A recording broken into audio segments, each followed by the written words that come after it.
Well, how messy is my hair? It's pretty good.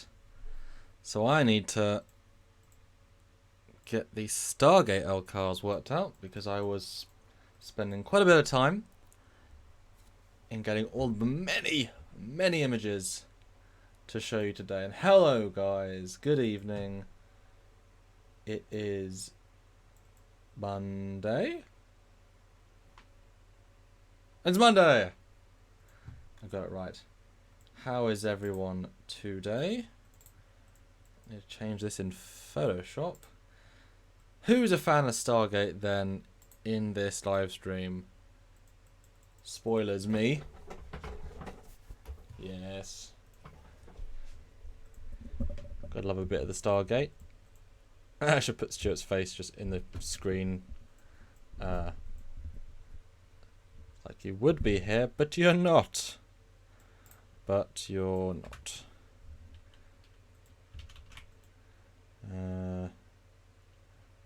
Does that even make sense? I'll just put another ship there, I guess. Or I could put a Stargate there, I guess.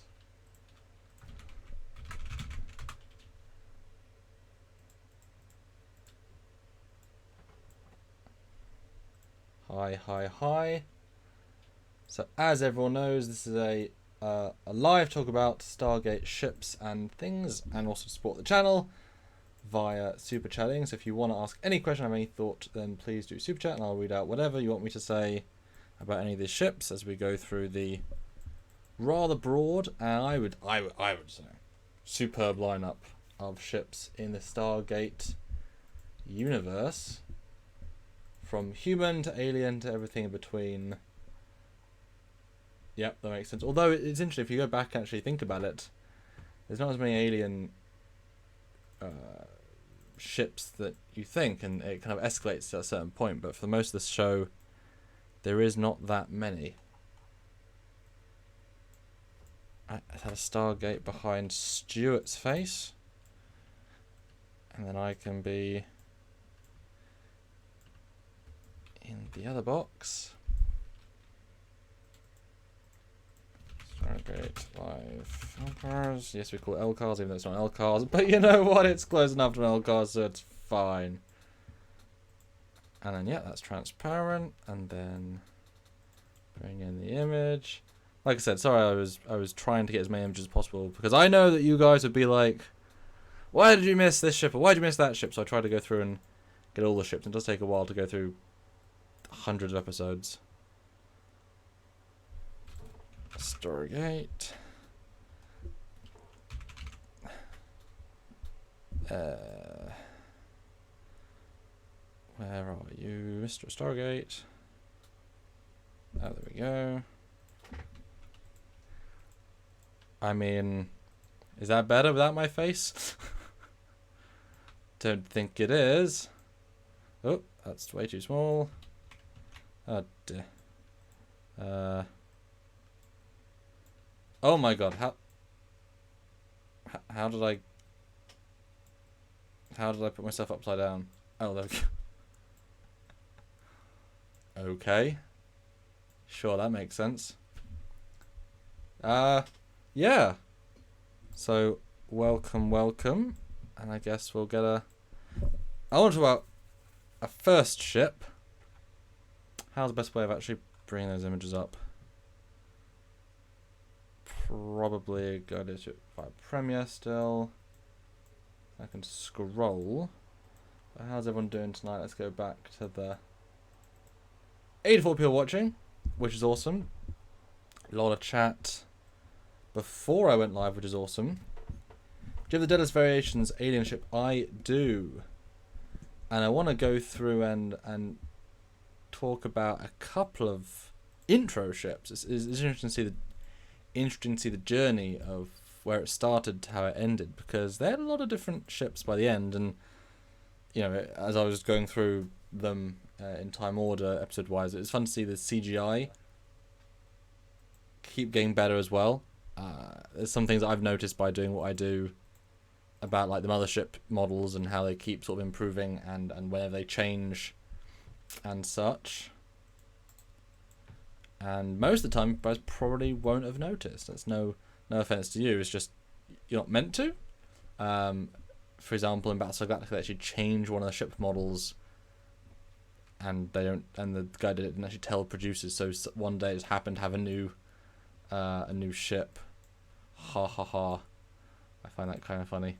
Although actually, we're gonna start on a shameless plug, because I think that's fair. Premiere can go above everything else, and I could do that. A shameless plug, because we've done several Stargate themed episodes, and let's talk about one. This is one that you can this is one where you can actually go back and you can watch our episode on it. No, it's not that one. Yes. That's not the button I want to press. And how does that look?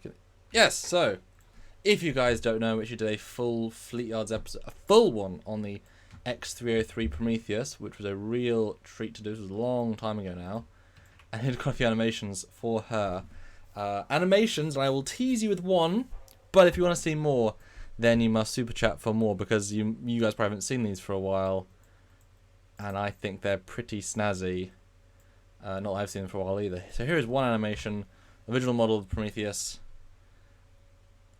and yes, they're all in cool crossover university things like that. So super chat anything and I will share.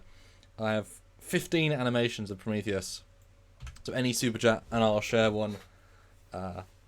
Yeah.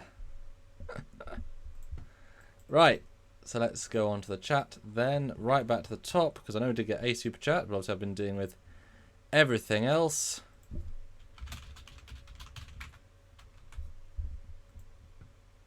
So yes, Jill47 starts off the thing, and glad you're here, Jill. Glad you like Stargate. Stargate? SG1 competes with TNG and B5 for all-time favourite. It's damn good. It's a damn good show, and there's very little bad Stargate, which I always find is fun. So yeah, lots of ships, things, and yes, Nathan, it is to scale. The Prometheus. I mean, all Stargate ships are bigger. Well, not all, but most are bigger than you think they are.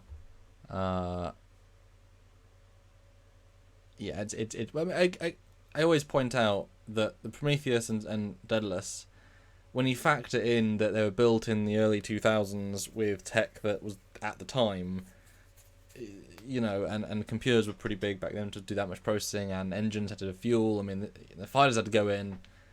You know, I mean, you look at the bridge of Prometheus; it's probably bigger than Defiant Bridge. I mean, there's you know, everything just takes up more space, and so yeah, it's not a small thing. Sort of associated as being small compared to the Goa'uld ships and such, but really it is pretty big, or pretty big. Now I need to share this, so I'm gonna scroll through. I'm gonna let my screen cap scroll, because I did get a lot of them. And they're mostly in order, he says. And this will allow me to share. So take a look at these ships. And what we'll do is if you super chat as well, I will talk about a ship and jump that to the queue. That's how this works, guys. If you want to focus or talk about and support the channel, then please do super chat while I talk, because this is a two-way conversation with you all. So please do be part of the conversation. And I will share the video now.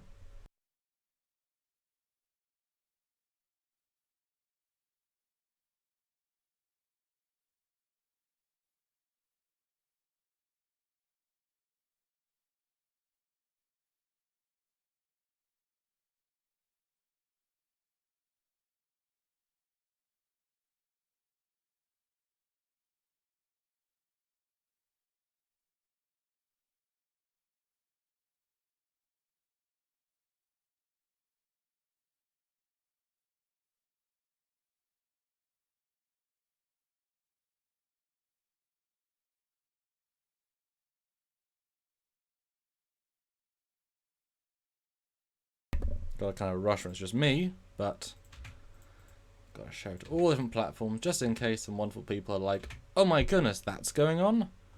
I absolutely want to join that. Where's the main Trekyards group? Jump here. Dum.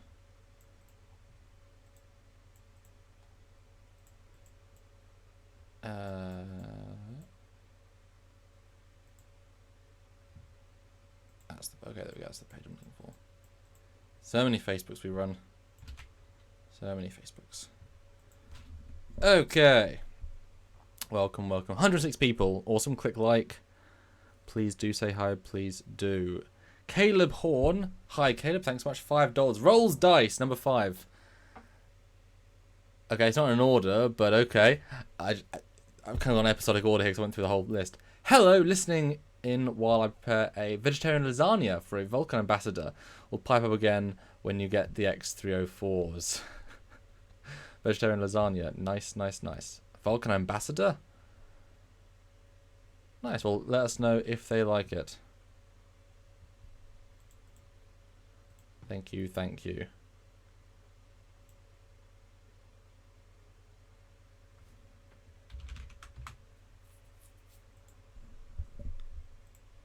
Let's jump, though, to the first ship we ever see. Ship. Oh. The original movie. Now, who actually watched, who out there watched the original movie in the cinema? Kind of before my time, but who did? And then you see this nighttime shot of the pyramid landing, and then moving. And then you get to see it in the Catherine show.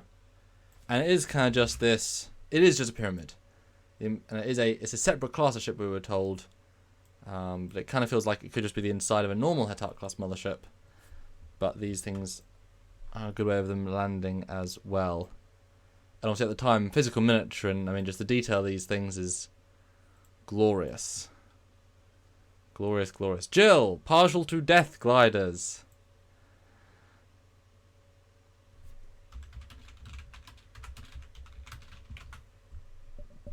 Let's talk about Death Gliders. And I actually forgot did do a Death Glider special, didn't we?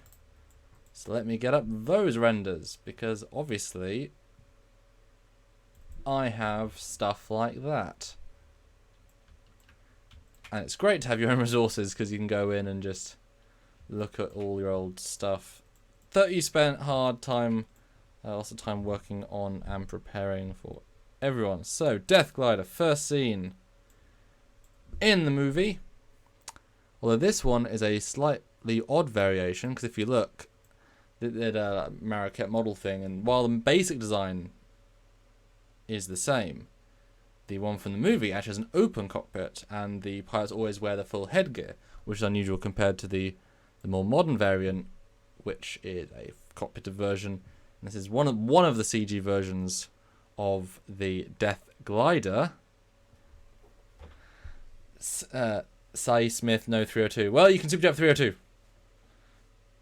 That's up to you guys. Jazzy, I saw it on VHS in like 1995. Yeah, I'm happy that we're past VHS now in HD. I much prefer HD. Jill's one in the theatre. It would have been fun to see it in theatre. Yes, Patrick asks, how does a 3-sided attack land on a 4-sided pyramid? Yes, now that's a funny old one, because I've done some research on that, and they do argue that they're different ships, but there's a specific CG shot of a mothership landing, which I believe I actually have in this collection, where it doesn't make logistical sense. Yeah, there's just some... Yeah, there are both. We'll scroll out these Death Gliders is because they fold up neatly, which I thought was quite a clever invention. And they built a physical prop area, which is why the CG version has a lot of good reference there, and the back is pretty detailed. See, again, you can't see the cursor, but you can see it's nicely detailed, and that is in scale to the X302, which I think is going to surprise a lot of people. you sort of associate the... I don't know. Question, I mean, does this image surprise you guys? I mean, hopefully you've seen it in the episode we did. But these are the real models to scale. What do you think?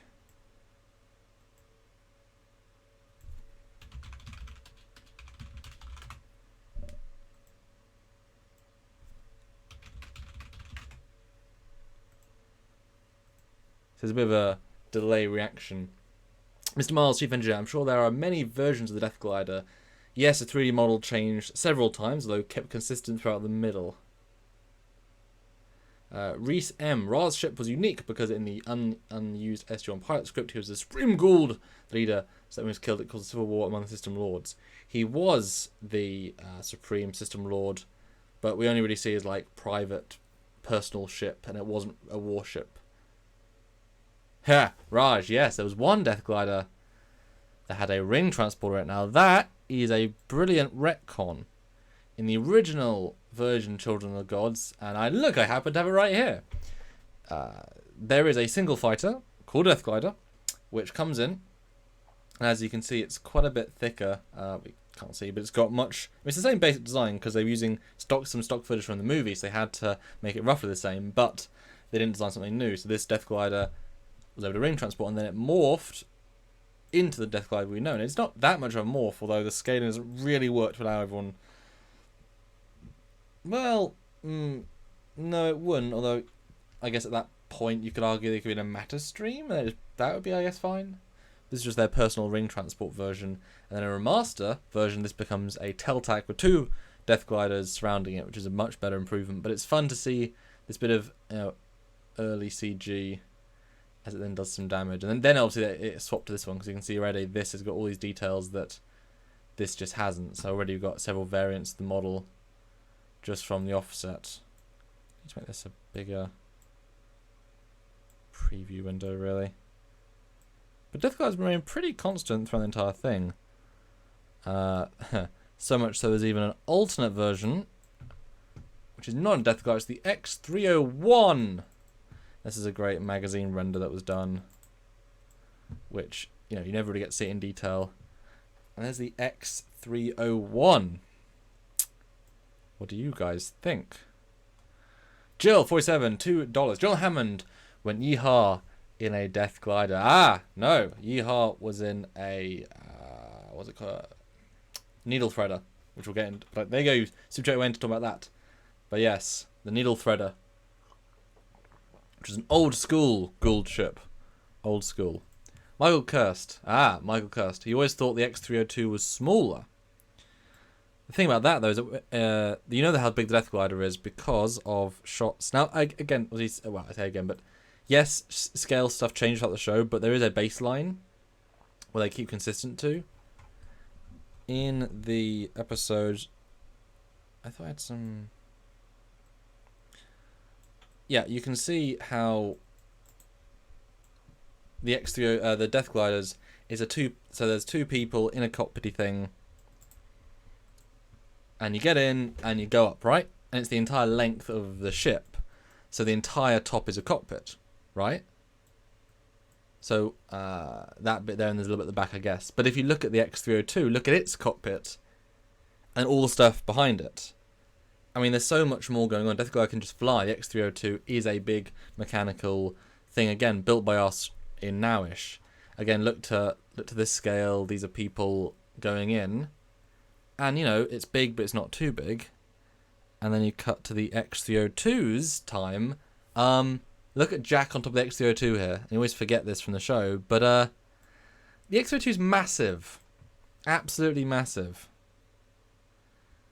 Yeah, Mr. OO Ted. Oversized human glider makes sense. They're not familiar with tech. Exactly. Yes, Pierre Shanahan. Yes, 302 had 4 different types of engines. It was so expected to be bigger. Absolutely. I'm surprised, but it makes sense if Taro reverse engineered Death Gliders. Yes. Trekyards, but what about the final cut of Children of the Gods? Yes, that's the version with the 2 Death Gliders and the Teltac. Jarzia, $5 Canadian, as Stuart would say, the best dollars. Goa'uld tech is more advanced. Makes sense 302 would be bigger. Also, they need room for missiles. That's a great point. Well, they're not that heavily armed. Yeah, the missile bays take up quite a lot But I always love these sorts of renders because it's just like, really? Wow. Yeah, the X301's a fun one. I mean, it's just such a redo of the mesh, but it's camo painting. Although this is this is a tricky one. This was in a magazine, so I'm not sure if it's an original mesh. It's not like a difficult design to do, and in fact, this is easier than the Goa'uld Death Glider because of the texturing you got to match. I don't know if this is the same. If it's trying to be almost identical. That looks wider to me. I guess it makes it. That's a better shot to do.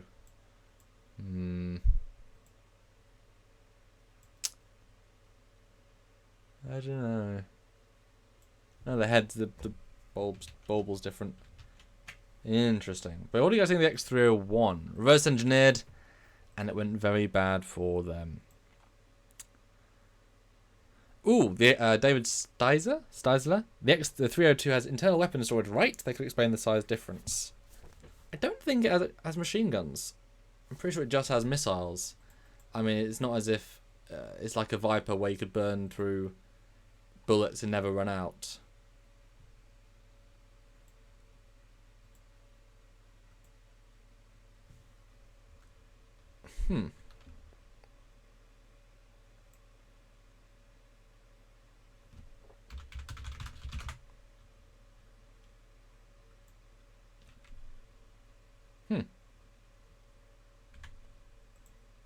Interesting. Yeah. Gotta keep up with the chat.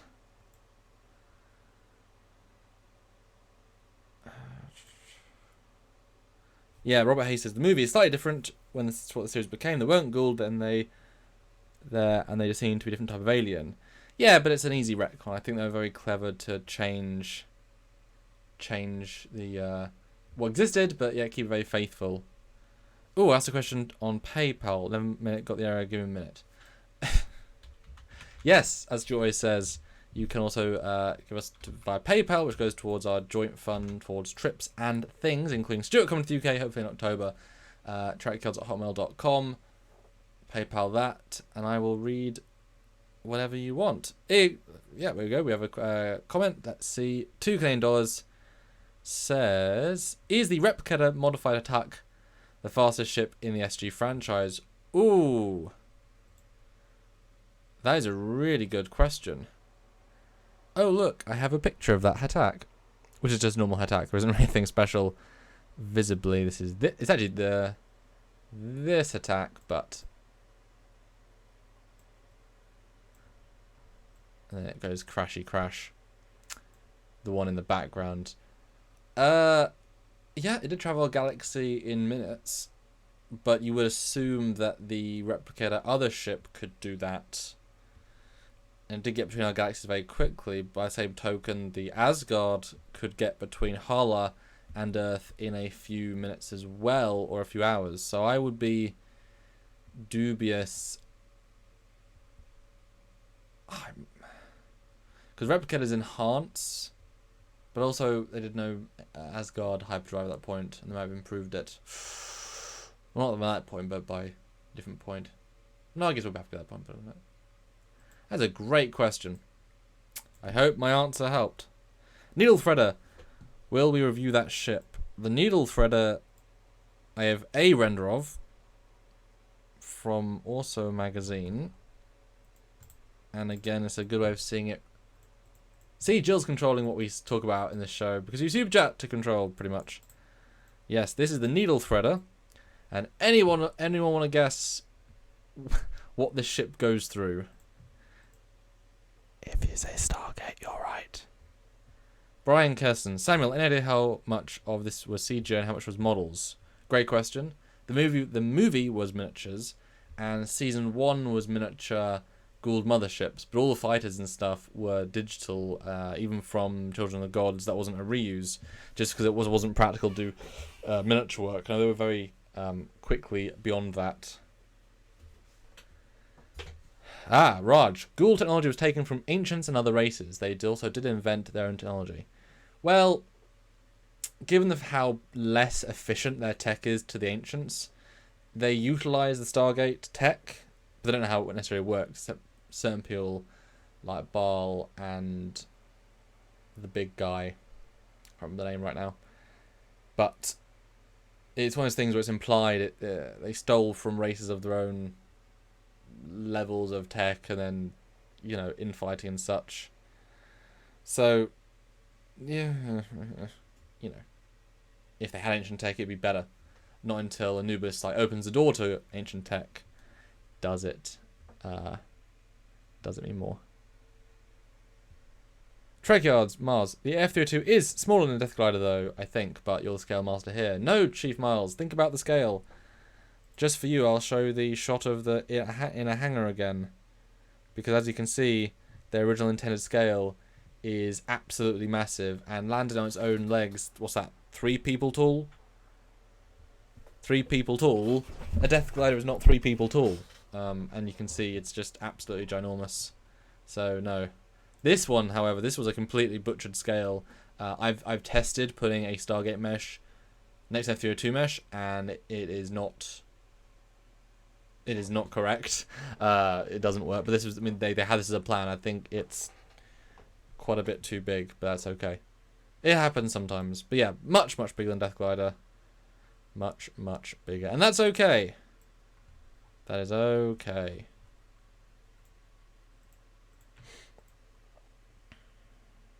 F-302, not X-302. Well, it was an X-302 at some point, maybe.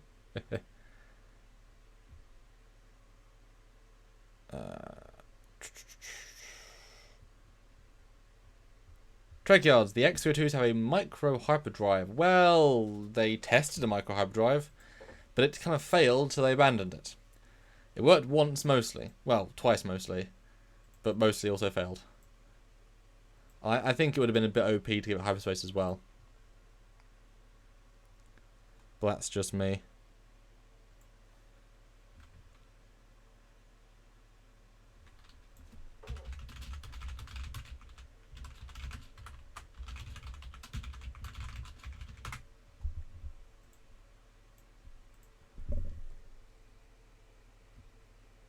Ah, Smelly Drought. Isn't the 302 a copy of the Death Glider with some changes? No, again, if you look at the comparison render,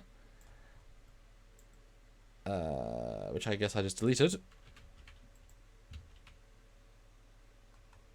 That's weird.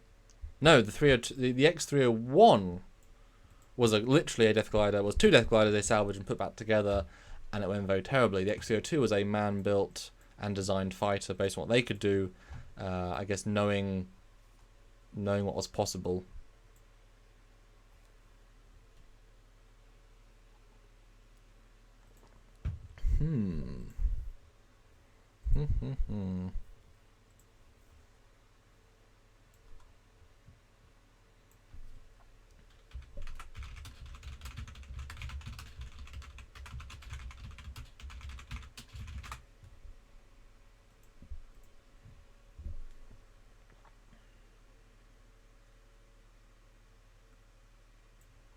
Oh, Jeff didn't know you super chat. Jeff, 50 nice likes. 50 likes, nice job. Again at 100. Saw it in the theatre. Good, Jeff. It was a good movie. More just a general movie, which is good. But that's okay.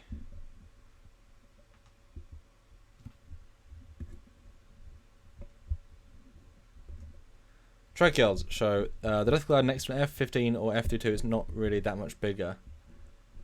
I don't have it next to an F-15 or F-22. I gotta actually make those renders for it to, and I don't think I've got either of those ships, but that's okay. The X-302 the 302 is a 2-man vehicle, so is a Death Glider. Mr. Miles, shush, I'm allowed to do what I want. Peter Shanahan, ring platforms are ancient by design and Goa'uld stole them. Yes, very true.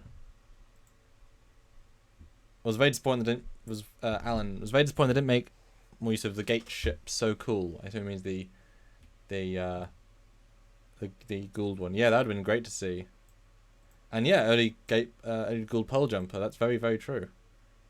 Very, very true. A Goa'uld gate ship. That's funny.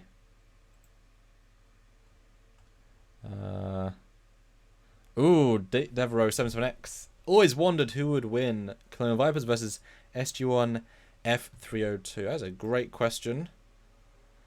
Vipers have a ton more maneuverability. Absolute ton. So I would say X-30 Viper. And the X-302 hasn't got any shields. So its ability to cope with battle is a bit limited. And speaking of X-302, here is a render of it leaving the X-303's fighter bay. And as you can see, it's a really tight fit. But, you know, yeah, it still works just about. I forgot I actually made these.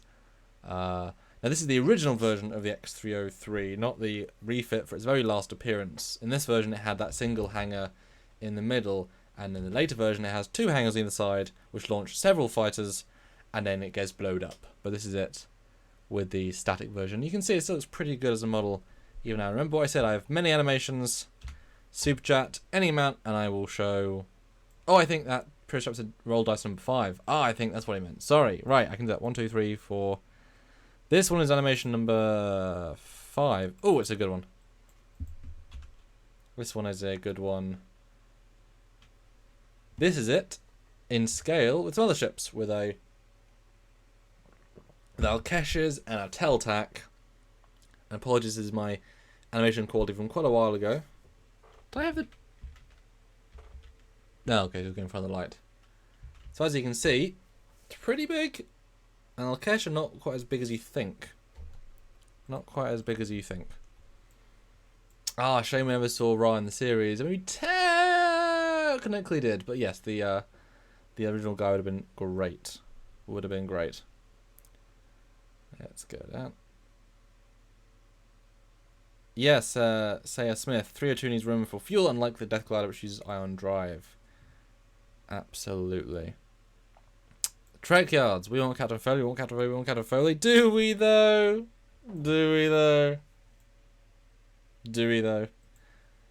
Raj. The 302 has had a quadria hype drive. Yes. Very true. Cam flew the F302s. He absolutely did. Someone asked, where is Captain Foley? He is doing real life. Doing real life. And he's not seen Stargate much. So his ability to say... And Dan23. Yes, Roland Emmerich does not like the TV show that much. Despite, I think it's far superior in its own way. And the fact that you got 16 seasons of lore and 2 movies kind of says some amazing things. Oh, Tim Theo again. Let me refresh.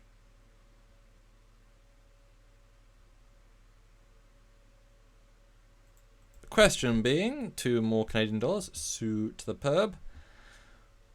Ooh, would an Aurora class battleship without drones beat an Ori warship in battle? Now that is of course referring to this beauty. Ancient warship, Aurora class, Atlantean design. Got many nice pictures because I went through the entire series. Versus... Ori warship. I mean, I don't... The problem is, yes, the Ori warship would win quite easily because the Atlantean warship, because plot reasons, had to use its particle cannons only when it fought the humans when they attacked the Asuran's home planet, and they couldn't even take out Deadlesses, whereas Ori ships can take out Deadlesses and motherships. Yeah, I think that's a pretty easy win, honestly, for them. Ori wins that one. Bye, Stuart. What is this? Rain Ben. This is the Stargate live. Oh, Ryan Bryan A3. Any idea if there are any Asgard fighters? I doubt it strongly. Maybe drones, but you wouldn't need fighters, and they go for very, very advanced big ships. You know, if you have a big ship that can take on any other ship, then you don't need thousands of fighters. It sort of seems a bit redundant. Doubt it strongly. Guys, super chat, ask questions, and I will swap to a ship and talk about it. Michael Anderson, were Death Gliders able to fly through the gate, or was it strictly for the needle threaders? No, they could not go through the wings. No, it wouldn't even remotely fit. Mr. Drew Carey. Drew Carey! Question to all. If Tilk was off-world and needed a ship with hyperdrive quickly, where would he go to steal one of any size? Well, obviously a Teltac. Obviously a cargo ship. Let me get a picture of a cargo ship. Although, to be fair, a better picture would be from Universe. But I got this fancy one. Yeah, I was trying to do quite a lot of pictures, so I haven't quite... He would go to either a Goa'uld base or a Free Jafar location and either ask or steal this Teltac style ship. Good hyperspace ability and relatively easy to find, as there are plenty around.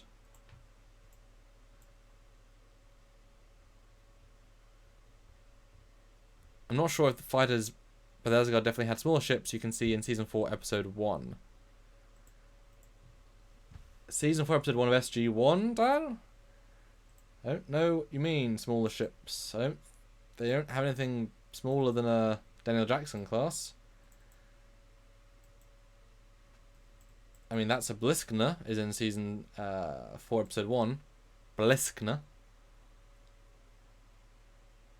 Ah, you mean the... Right, on their home planet. Ah, that's an interesting idea. Let me get an image of that. And you can see a couple of... I wonder what they used... for CG models for those. Because there are several just ships flying around. I bet either they were like 1 half-hour kit bashers. I forgot you saw their planet. Although you can't really see any details, so it's kind of hard to say. Oh. Let me find that. See, it's an organic conversation for you guys. Join in. So here we have the Asgard planet in their own galaxy, as you can see. If it'll go off the other image, there we go. So here you can see there's these 2 red lights of this little shuttle ship. Flies off to the corner, and then a ship right here. God, my thing is pausing all over the place. This is a ship. Yep, but I mean, it is under construction, this little thing. I would guess it's all just under construction stuff. But that's interesting. Spinal Breaker. Viper has maneuverability, but 302's faster. Yes, I would agree, but 302s can't do extremely tight turns. A Viper can just go all over the place. Because they're fancy like that.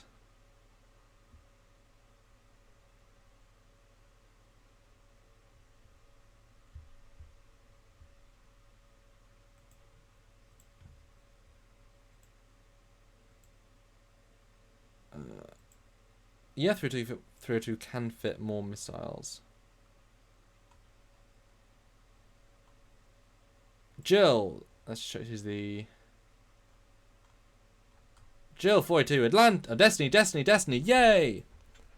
Destiny, you say? Then Destiny you shall get. Where is my Destiny screen cap? Now, what are your guys' opinions on Destiny? This is from the show. Let me see if I can find a good like fan. I know there's a couple of good fan models out there. What do you guys think of the Destiny 3D or design, should I say? I think it's rather good, personally.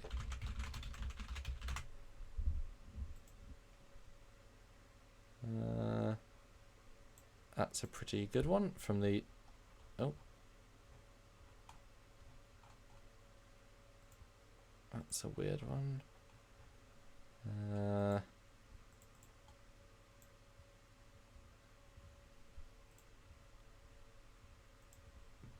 Is that working? Yes, this is a good fan from Stargate Space Conflict, the Homeworld 2 mod, where you can play some really good Stargate, and with the Homeworld 2 remaster, even better! I haven't played it in a while, but I know it is absolutely grand. And the models they have are really, really good. Very impressive for the game engine. So here is the... And it's pretty close. Pretty accurate. Destiny design. What do you guys think? Let me just get other super chats while we do that. Caleb Horn. What do all fighters look like? Can they fit through the Stargate? And what are they called? Yes. Well, I'll show you. Yes. I think they can. Pretty small. They should be able to. And what are they called? Just Ori fighters, which is good. Dreamer over there says, always felt the Goa'uld tech was stagnated. Attacks, Teltex gliders, hand devices, they use the same tech without ever changing it for tens of thousands of years. That is so true. Yeah. And it's funny because you would think they'd all be trying to beat each other and win and do better technology. You'd think it'd be an arms race to become the best, but not quite.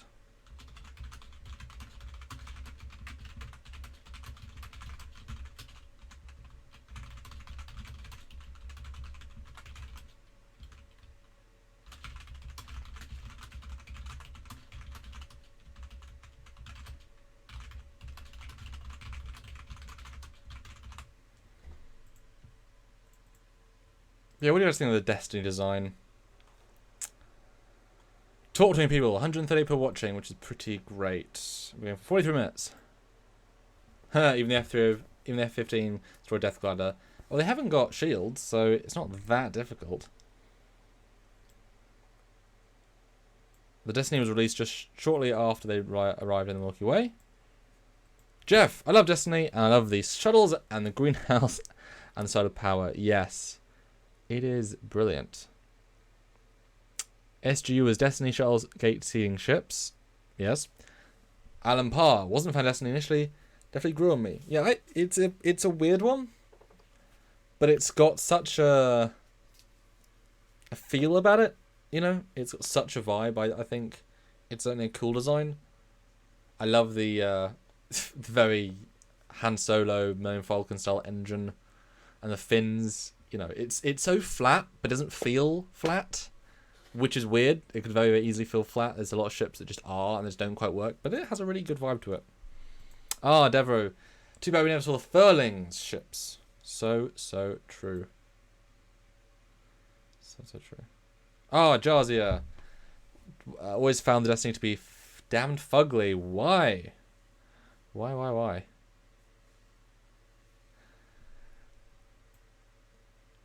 Yes, Mr. Drew Carey, interesting thing about the Destiny. In the first episode, they said it was using FTL drive, but not hyperdrive. Was well before their hyperdrive tech. And it was slower than hyperdrive, quite a lot slower. It was going at a weird rate. Because I believe the aliens that chase them, they have hyperspace, or at least a much closer equivalent.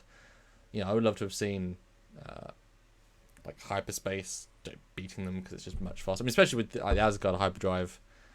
You know, Destiny is the slow way around. They takes them, we're in 3 years to cross a galaxy divide. I'm sure the Daedalus, or I guess the Odyssey, whichever the Odyssey, if you intergalactic hyperdrive it plus CPM it, I'm sure you could do that in several, not that long. Oh yes, it's great. I love the retro look Destiny has. Absolutely. The Destiny still had guns, only one drone launch if memory served. Does not use... Well, has repaired drones, I guess, if that's what you mean by drones. Has 2 shuttles and lots of turrets which fire energy pew-pew-pews. Pew-pew-pews. And another from Dreamer out there. Thank you. God, I'm getting feedback from Australia. That's funny.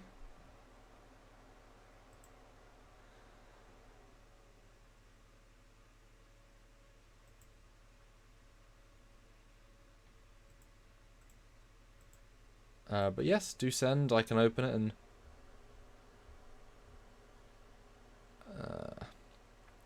yes, remember there. Destiny, it's a beauty, but in SGU1 episode, season 1, episode 1, Rush says she's a million years old, predating Atlantis. But in SGA, the first shot says Atlantis is several million years old. It is a continuity mess up. Oh no. I mean, yeah. That's an interesting one.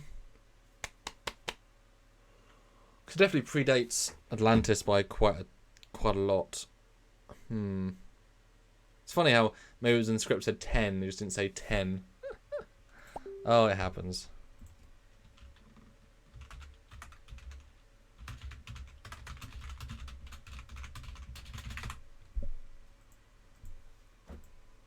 Could Atlantis wormhole drive to Destiny, grab Destiny wormhole back? Tim! Yes! Yes, they could, especially if they could make some more ZPMs. It would be that easy. Yeah. You know, especially if you could... I don't even know what... The wormhole drive is such a MacGuffin nebulous thing. Let me swap to Atlantis render. Where's Atlantis on the timeline? It was when we got to Atlantis. So, boop, there we go. Atlantis! Yay! Wormhole drive is such a nebulous thing because the ship could just... the Atlantis could just do it.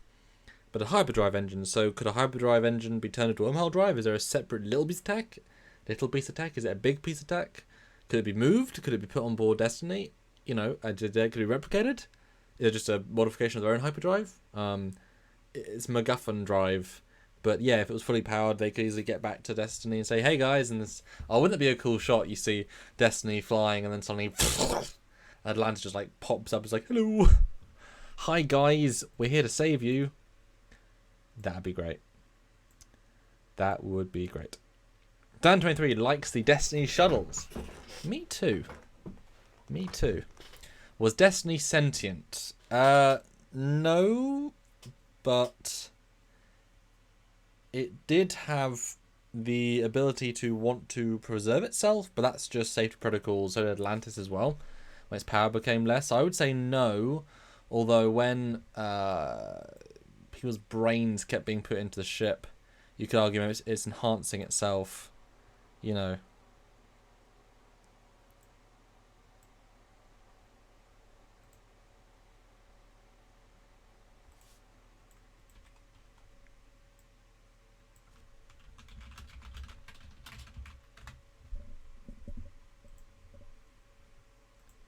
I've got another.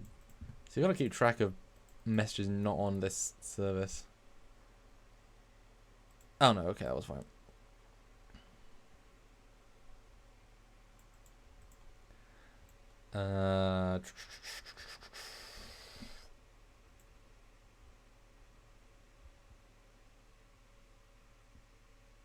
Jarzia, $5 Canadian. It's got a dull, dirty colour, too much clutter on the hull, looks like a rusted Galatian emblem. Now the Normandy SR2, that's a sexy ship. Well, you know what, Jarzia? We did the Normandy back in the day, so just for you, for that, I'm going to get a render that we did back in the day of the Normandy SR2 and throw that up on a Stargate stream, because that makes... Guys, come on! 130p, which is awesome. 132, but 78 likes. I think many of you have not clicked like, and I think many of you should click like. That's what I think. We always try and get at least 100 likes. I haven't got any scale renders for this one because I do not know the scale, because it's nebulous and it changes. So just for Jarzia, we'll go from the rusty Destiny to the sleek and clean. When it loads, Normandy. There we go. Just for you. What do you guys think of the Normandy? The best non-Stargate ship that she likes isn't this? Yes, Daedalus 2 weeks to Pegasus, Asgard 4 days, although it's 3 days with a ZPM. And obviously, Asgard having incredible power generators, Daedalus is limited a little bit because they didn't share power generation tech. But yes, 2 weeks, which is still pretty cool. Review Babylon 5, please. Maybe sometime. Maybe sometime. Yes, down to the wormhole drive with just incredibly amounts of energy. Yes, they need many, many, many ZPMs. The dreamer out there. Biggest ever sin, not showing the wormhole drive. But I guess, how would you show the bestest ever FTL ability thing ever. You know? Kind of tricky. I don't know how I'd visualize that. I guess except just make a wormhole. I like the basic idea. Yeah.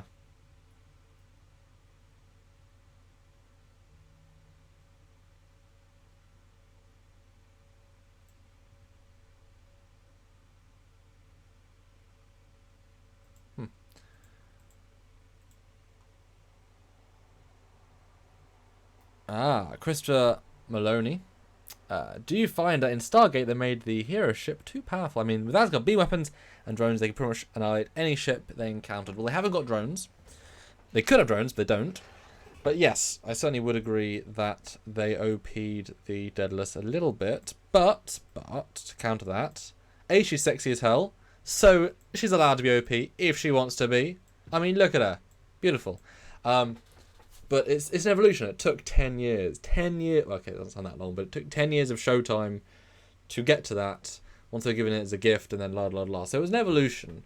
And it was the last season. You know, so I mean, at that point, it was kind of like... It was the last episode as well. So, you know, if you want to talk about being OP, I think the very final serialized episode of SG-1 is a pretty good... It's a pretty funny reason to have that. Oh, I caught my super chats. Yay! Oh, Star Trek Theory. I worked on the first Mass Effect game, actually. Star Trek Theory, what did you work as? What did you work as? I really love the first game. I think the storytelling is very, very well done. Please let me know. And email us trekyards@hotmail.com. I'd love to talk to you about the game if you worked on any of the ship stuff. Dan23. Is it hyperspace window, hyperspace corridor? Well, the window is the... And the corridor is the corridor. It's both. Starts with one, goes in the other. Jazia. I like the Apophis flagship more because it was awesome without the specialized super weapon. Let's go to Apophis's special Killy Willy flagship. Where is my... I don't know if you realize they never like showing it up close. But there's reasons for that. So here it is. Here is the Apophis. If there's a best view of it. Apophis custom flagship. It's another clear version of its design. Now this was the... Well, technically it was Sokar's flagship. Because he stole it. He was...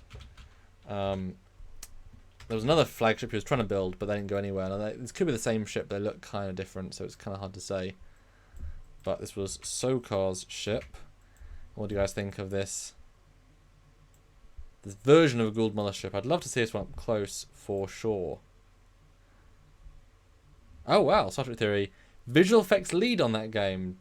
Damn, so that is a prestigious title. I mean, can we just talk to you about that on the show in general? Because especially as the cinematography in that game is really good, and the dude or girl, please email trekyards@hotmail.com. Say it's you.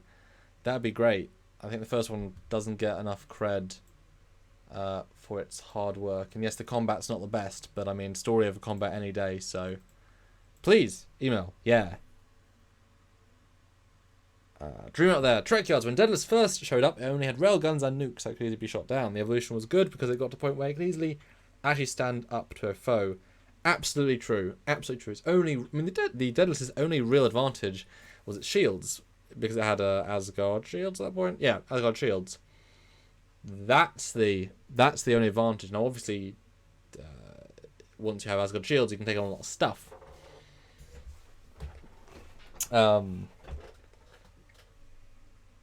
Yeah. Yeah.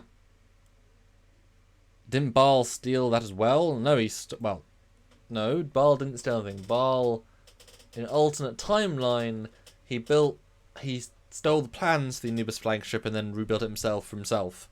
Didn't steal the ship itself.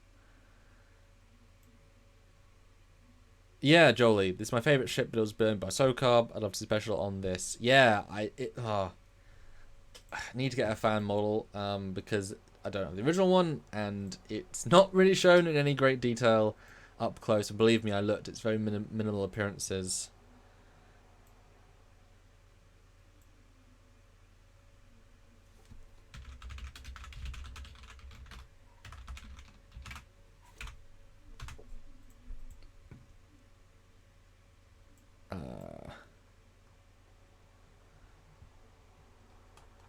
Yes, and Star Trek Theory, you better email the Trekyards at Hotmail during this live, because I'm right here.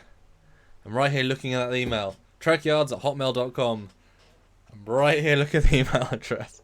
I like the game. I want to talk to you about it. Especially as we've got game models from number 2, which are close enough so we can talk about the ships with you. Perhaps. I mean, you had to be part of the process to design them.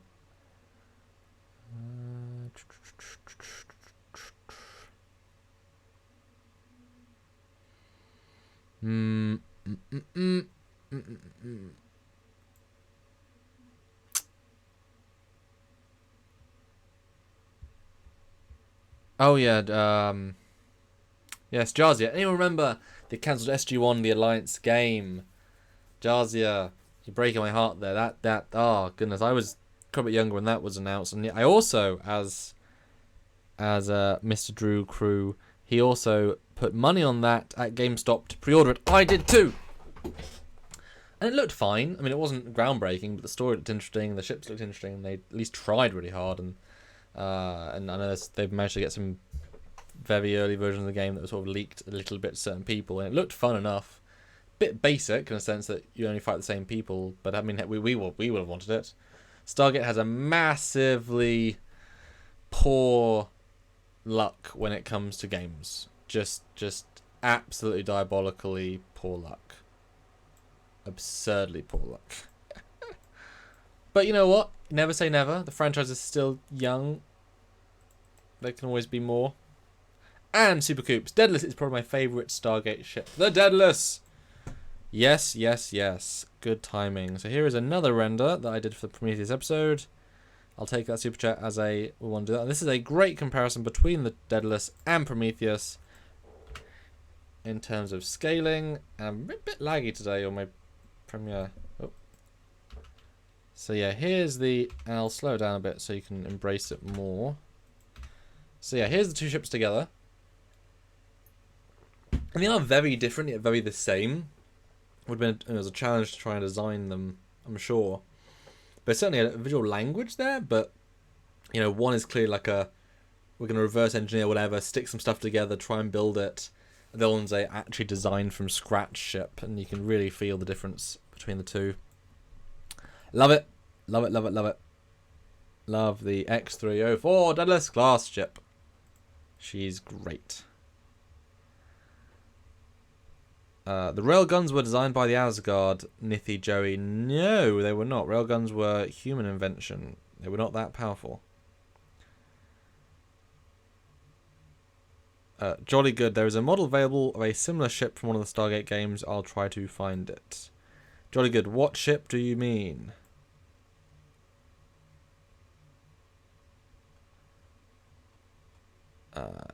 Dream Out. Yeah, Dream Out there. Ra looked bad in the Baal Time Trial SG-1 movie. Yeah, Ra was not doing great in that movie, and I can get a fill of that. What a great thing to see, though. A version of Ra just for 2 minutes. Didn't say anything. Would have been great if he did, but that's okay. We can forgive him for not saying anything. Actually, I'll bring up a shot from that movie, which was... It didn't do that much space CG, not that much. But, I mean, it's quite a cool shot. I mean, you can't really complain against that many ships all in a row doing cool things. You know, it's right at the end, and they got some good atmosphere shots. I'll give them credit for that. This is their own, like... Well, not their own, but their own space shots. Yeah, if anyone's seen battles... looking that good on the show. We did in the universe, obviously, and later later Atlantis, but you know, we want to see motherships as well kick some butt. Right, Continuum, and it's relatively early. It's Apophis.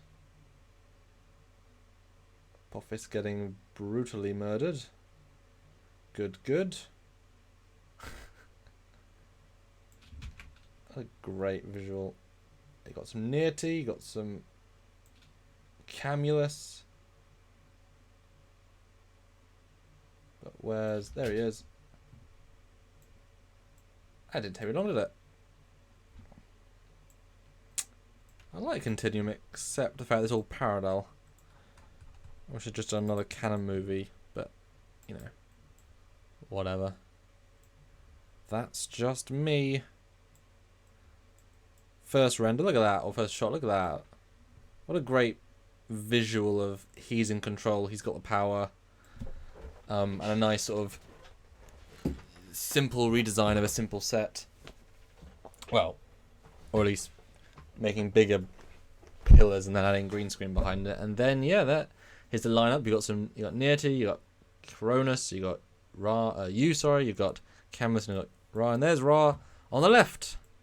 Not the original actor, but that's okay. Eugene is here. My man Eugene. 2,000 rupees, which is incredibly generous. You are crazy, sir, with a big red super chat. I got no notification about the live. And I'd like to say, by the way, to Star Trek Theory, thank you so much for your work. Absolutely love Mass Effect 1. See, Star Trek Theory, we loved your work. Please don't email me. No pressure, I've just got the thing up. But thank you, Eugene, and yes. Sorry, I mean, we tried to... it's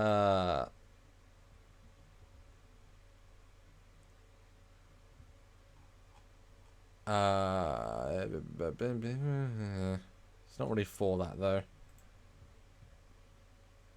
That's the thing about being limited. You can't release this stuff, is that you shouldn't actually release this stuff. A little bit of it's gone live anyway.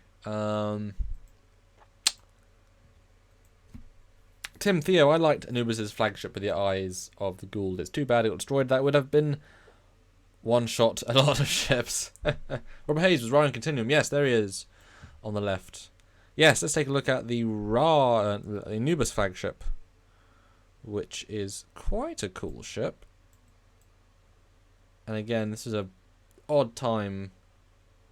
I mean, here's it with its primary weapon up. And again, there's all SD, so it's kind of tricky to zoom in. Saya, I want my 302. We've looked at 302 a couple of times. But we can look at it later. So, the Shutak mothership. Yes, from... Yeah, that's a weird one. From Invasion.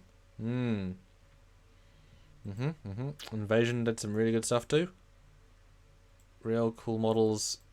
Yeah, the fan games out there really did a wonderful job, and the irony being that some of their 3D models are just better than the ones from the show because they had more polygons to play with than the old show, which is yeah, a bit ironic given how much processing power. Well, you made a sub-hive model, whatever that means. Stargate Invasion still going. February 2018. That's not particularly new. I think didn't they swap with the other group. I don't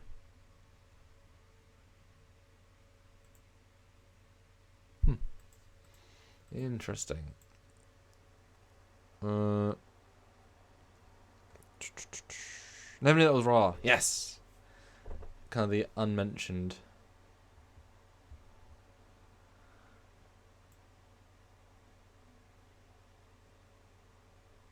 Do you know anything about the Azura's class from Stargate? What is the Azura's class? It's a proposed class of Atari ship designed by it's a book. So no, nothing was invented for Azura's class. Sorry, nothing was invented, so nothing was ever done. Is Atlantis as a ship to scale with the Anubis ship? That's a good question. I don't know, actually. Bigger, I would guess.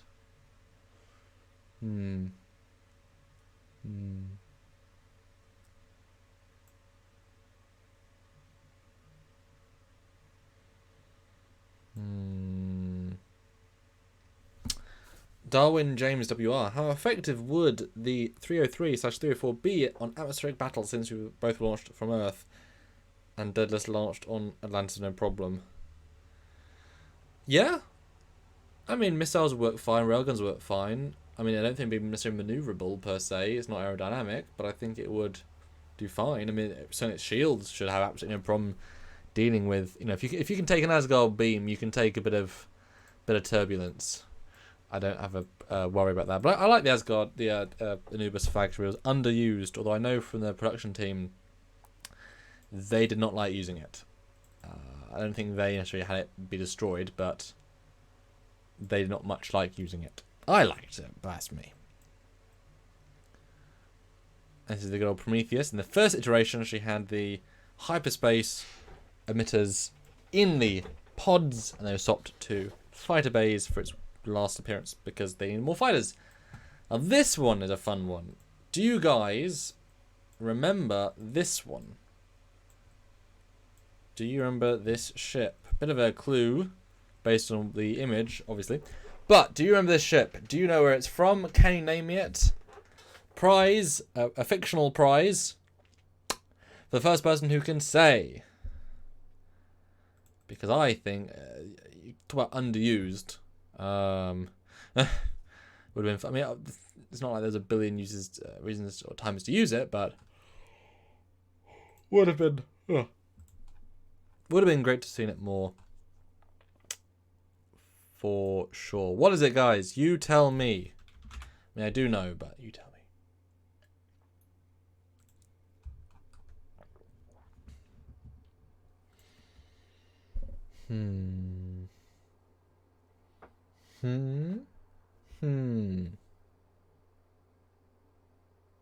John Harrison, yes. Solaris. I actually bought it the other day, which Spinal Break we here. Glad to hear I actually did buy it recently. I tried playing it for a couple of minutes, but I was underwhelmed and confused. But you know, maybe one day. It was quite late in the day. Yes, this is the Goa'uld cargo troop carrier, and it was seen 3 to 4 times, one in the universe, as well. I think it's cool. It's amazing they've designed such a 1-off, 2-off, 3-off ship that was always in the background. I just, you know, I mean, I guess our Kesh aren't exactly ultra useful at that. Rings are rather limiting. But how cool? How cool is that? You know, we never get to see it. I mean, it's weird. It's just like a big hangar or like a big big boxy warehouse sort of thing, and I wonder why those 2 things at the front look like a visor. Weird. But I like it. I wish we got to see more of it than it from a long distance away. But that's okay. Now this one, speaking of odd ships, now this one, speak of again, why would you build and design this ship? It only has 2 appearances, I believe. This is an Asuran Corvette. I love the fact that it's got pole jumper style engines, and it's like a weird hybrid-y thing. But I mean, I know obviously they've an Aurora. The ancients had Aurora class warships and cruiser style kit bashers, which were seen in a flashback weird thing. Done by replicators, but this I mean, it makes sense they need something else. But again, when they have limited production time to design this, you know, and it's such an odd design because it, you know, how do you build a Asuran ship where then the question is going to be, well, did the ancients design it? I mean, would the Asurans really design new ships, or would they just use ancient designs? I would go with the latter, that they just use ancient designs, but it looks a bit odd for an ancient designer. That said, the pole jumper styling is pretty cool. It's just weird, but it's pretty well detailed for what it is. I like it. I'd love to see it up close someday in 3D. But that's just me. And it is good to see more classes for sure.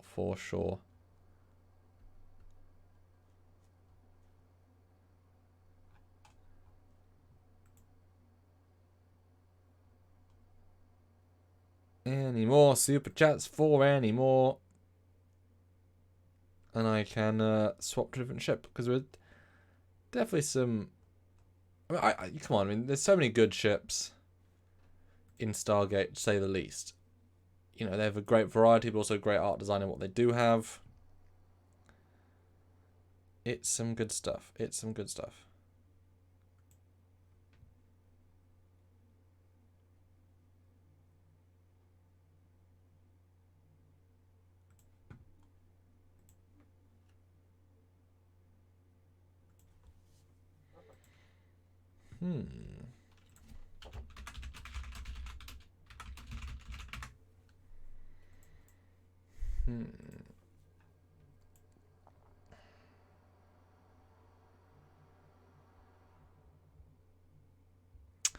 Jolly good. The Stargate itself in the movie was a lot nicer than the one in the show too.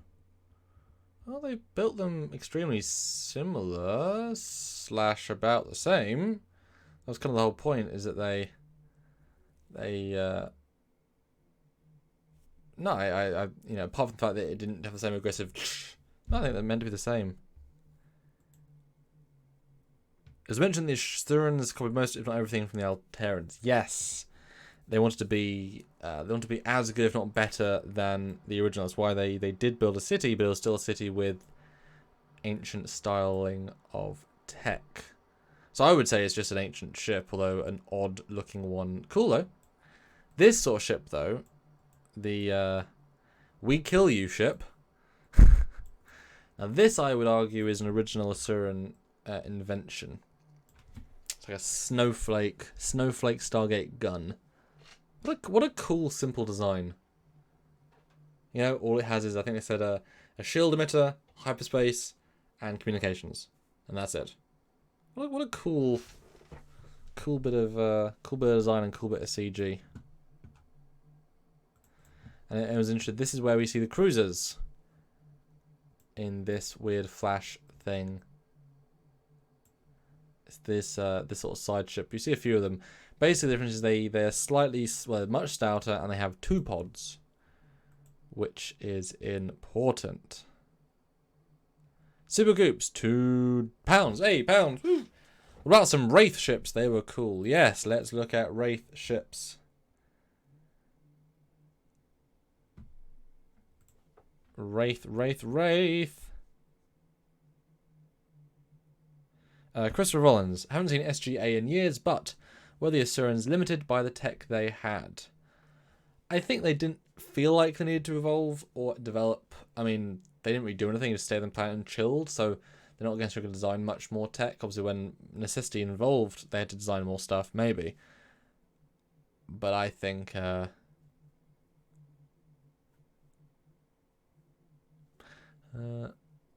in Boston,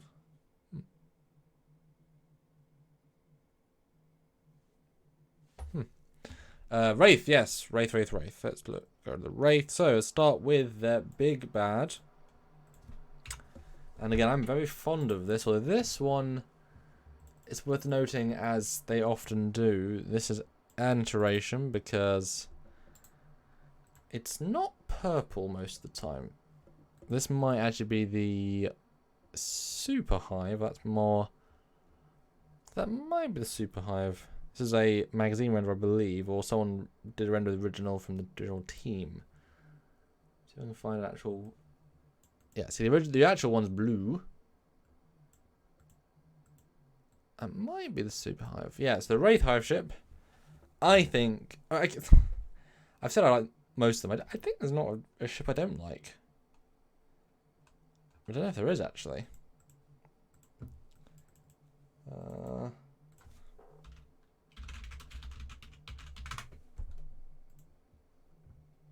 That's a good shot. That's a really good homeworld shot. Wraith Hive ship. Very, very large. Organic living ship. With big disruptors. Can launch hundreds of drones. Well, drones in darts. Because they're called drones. Wraith drones.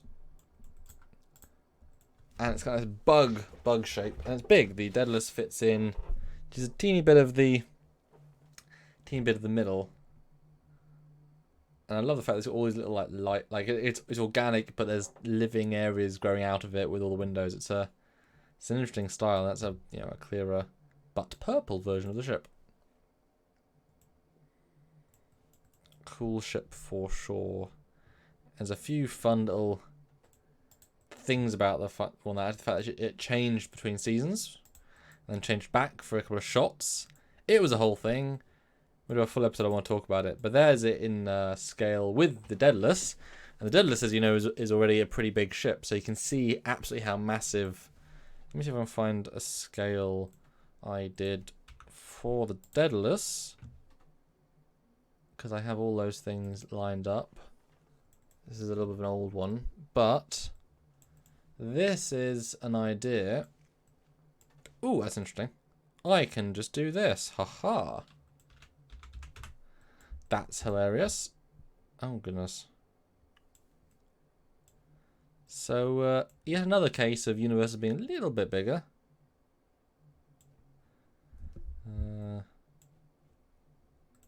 Not have to be necessarily super unbelievably accurate, but that's pretty good. That is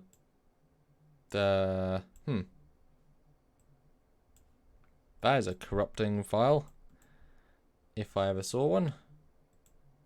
Is it coming through? Yeah, it's coming through. Okay, I'm gonna close Premiere because that had a little hiccup. And guys, as we said, please do super chat for my for comments and for questions, and for me, I will show things and whatnot. 94 likes, so close, but we get 6 more to hit that 100. Hit 100. You know you wanna give us 100 likes. I think you know. I know that you know. We both know that you know that I know. So you might as well just do it. Might as well. Will it load up just fine? Or I mean, I see it, but it's not showing me anything apart from black. Oh, it's loading. All media loaded.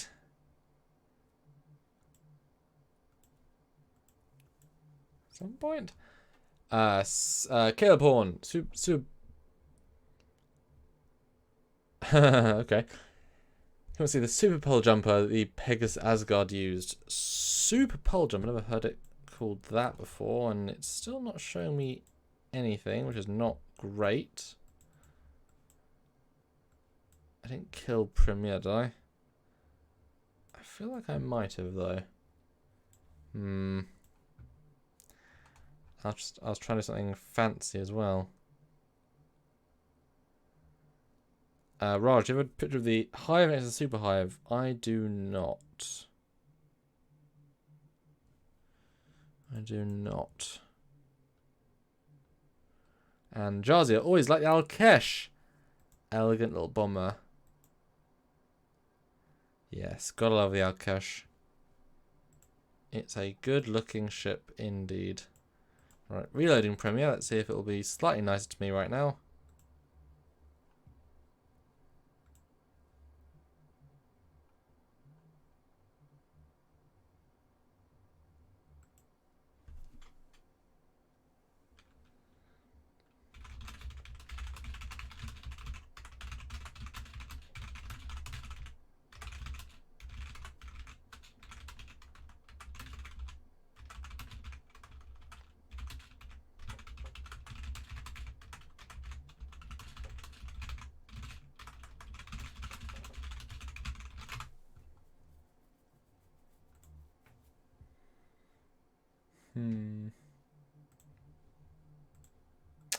Still not loading.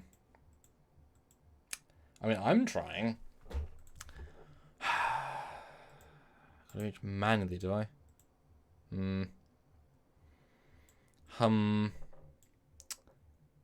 puts a slight crinkle in that. So I guess I'll have to load each one manually, which takes a little more time.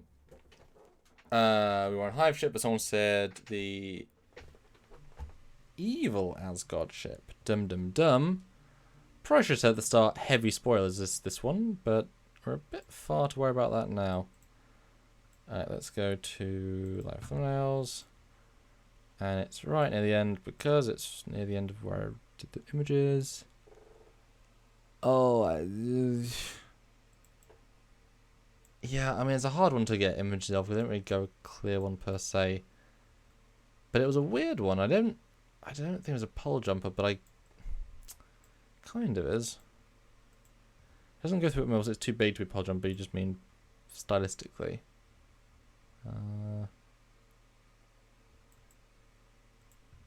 Yeah, I can't really upgrade it either. Sarah Smith, I feel like if the Wraiths added shields to their hives would have been OP. Yeah, possibly. And Dan23, sometimes pole jumpers had different dashboards inside. Well, actually, they changed the... so what happened is the original Season 1 and 2... Yeah, 1 and 2 version of the dashboard, and then when they stole the pole jumper in Season 3 from the Asurans, they kept that dashboard upgrade for the rest of the seasons. So they do. 1 and then the upgrade... Yeah. bit daft, but it's true. I think the second one looks better personally. It's more detailed and such. Let's show another ship. What else do I have? Oh yeah, we said Alkesh. Here is a very small Alkesh. Yeah. I mean, it's real simple. I think it's snazzy. And it looks great in motion, which is always fun. Trekyards is sending a lick out face. To you too, Stuart. To you too. Hope you're having fun with your real life dinner with the missus's parents. Hope all is going well.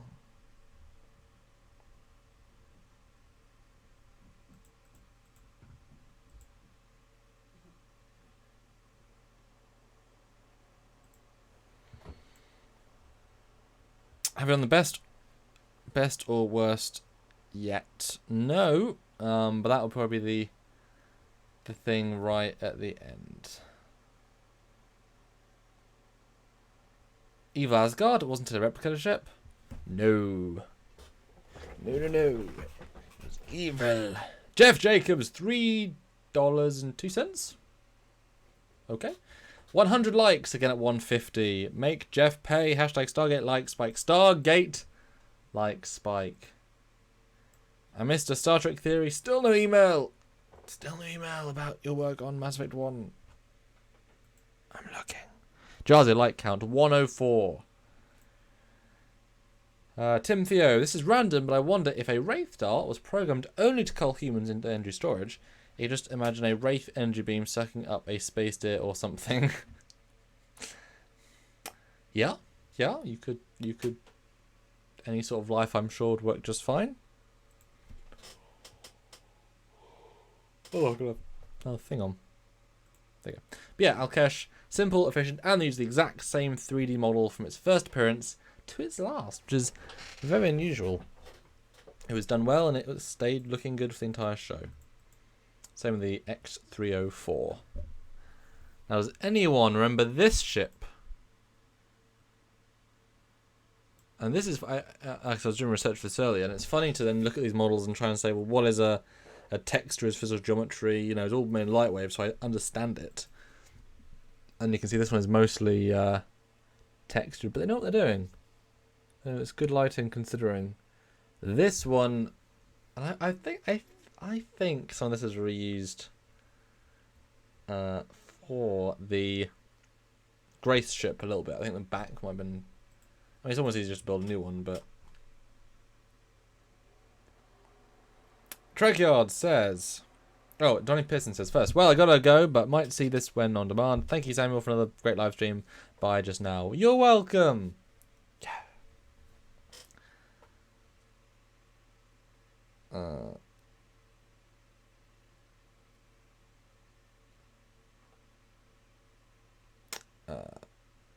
No full, no orders. Trekyards, everyone hit like. That's an order from your captain. That's a cool ship at Trekyards. SG1 did get a Deathclaw cannon that they used a couple of episodes, but it was too heavy to carry around, so they didn't use it. Yes.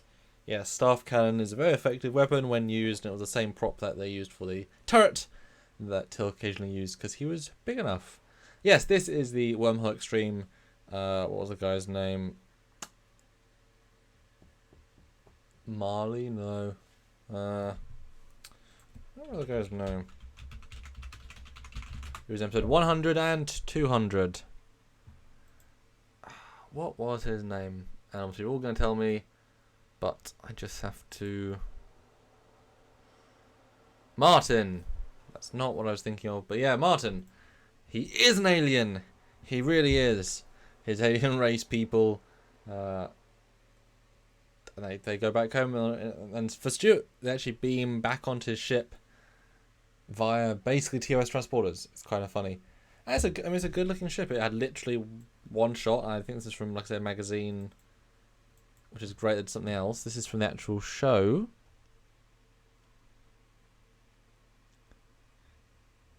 And it is a fun looking weird ship with rotating arms. They go from upright to sidewards. And it's pretty snazzy. Yeah. Just comes down from the clouds and says, "Hey guys." It's an autopilot in it. It's got a cool back as well, and a classic for Stuart, the big pointy things, which could be guns or could not be guns. Who on earth knows?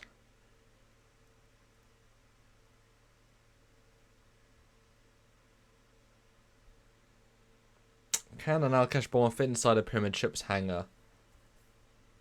That's a great question. No. No, it cannot. I mean, I'm sure they could, like, rip out... You could fit an Al-Kash inside a mothership, but inside its hangars, no. You probably rip out a lot of its internal space and, like, have it custom. If you really want. But no, it can't do it by default. That's why they've got hyperspace generators themselves. And yes, Stuart, their guns are, whatever they are facing forward. He loves the ship. Finally, guys, Stuart is so dislikey of Stargatey, and he's finally found a ship he likes. And it's in the show for 7 seconds. Never seen it before. I think we should need to talk about on Trekyards. Just saying. Kind of hard, Stuart. It's in 2 shots, and literally nothing's known about it. Kind of hard. But someday maybe.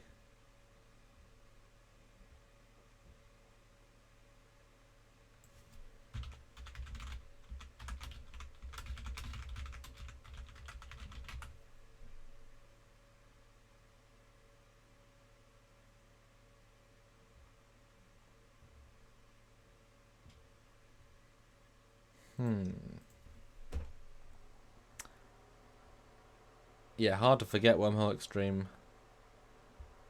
Devereaux, they were an alien race wiped out by system lords. Yes, very, very true. Yes, Dan 23, the guns on the Al-Kash bomber can rotate. They're very effective for what they are. This is another weird one. Fun weird one. This is a traveller ship from Stargate Atlantis.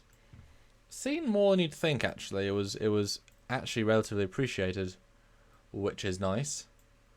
And a decent little ship. It's really basic in terms of detailing, but it's like greebly filled. Boy, actually, I can just drop, can't I? Zoop, there you go. I forgot the button. Not too bad. Not too bad. I do love the whole hyperspace window effect, though. Always have. Yeah. Okay, it's just sort of. I'm wondering, is that like just textured greeblies? These front bits, I wonder. I wonder. And then we cut to the back view.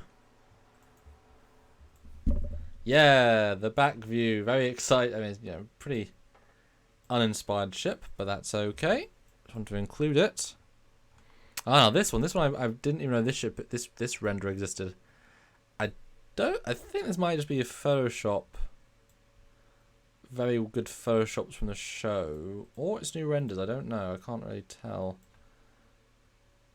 But this is an alternate reality ship from the episode Deadless Variations, and if this is a real model, that's brilliant to see the back of it and the engine detail. And oh, it's hard to pick the right thing. It's nice to see what was missed. It's one of those classic ones where nothing is known, except it can fire like little shuttles. But it's a kind of Star Destroyer-y sort of vibe. I don't know. It's really simple. It's got some presents though, which I appreciate. Oh, bye, Michael Haddon. Have a great one. Kind of hard, man. That's what we do for Trekyards and finding images. Hey, it's what I do. That's a Stargate quote, right? Pretty sure it is.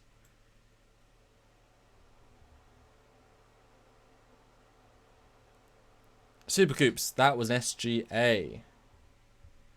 Was the traveler ship. Oh, Dennis Bonzi. The Asgard O'Neill class, $5. Dennis, have you super chat before? I don't recognise your name. Welcome. Hi. I'll find your O'Neill class. And in fact, I did do renders of a fan model made by the ever wonderful Rye Salcombe a while ago. So I do have some renders, even though they are fan renders. I tried. There is the O'Neill class, named obviously for General at that time, Colonel Jack O'Neill, the Asgard's answer to I guess they're just their next thing, which they did for replicators. They happened to take it out and destroy it, but that was during their war with them. It ended up being very useful against the Goa'uld because it was more powerful than older Bliskner, although not so good against the Aurora ships that could still blow it apart. Dreamer out there again, $5. Apophis was kind of a bitch. There's 2 attacks and all his people were on them, and suddenly they're not a threat anymore. Other system lords have hundreds of attacks. Yeah, that kind of happened, didn't it? Yeah, when a show starts, and he's obviously referring to this tremendous moment where Apophis sent his entire strike force to attack Earth, and look, it's 2 attacks, which yes are big, and he can fit a couple of thousand people in each one, I believe. Troops. They're barracks, so it's not like it's that difficult. And then that's it. He's a system lord, and he gets destroyed, and his ships do, and that's it. They're all of his loyalists, and there you go. And yet you see fleets later on. Yeah, it's a bit daft. But at that point, obviously, Ra's mothership was took a nuke to destroy Ra's mothership. And 1 is enough. 2 is even more powerful. And then obviously later on you get a shot like, this is 2 and we had to defeat 2 by having them crash into each other. And then later on in the franchise we had this shot. It's a little bit different. Like, I do apologise, but Premiere died a bit, so this is all more manual. A few more motherships, just a few. Yeah. Contextual doesn't quite work, and obviously when he gets his power back, he has a number of motherships. Okay, they are SOCARs, but it is a bit weird. And probably on well, this is one of his fleets. Already more powerful. In retrospect, though, you couldn't really change it much. I guess you could, if you wanted to remaster it somehow, you could say there was like a coup, like a system lord came to his territory and said, Apophis is gone. I'm gonna mooch in, and because all of his loyalists were on the ships, maybe, I don't know. Robert Hayes, Scimitar's coming later today. Scimitar's been released already. Has it really now? Did not think it has been. Didn't realize it was that close.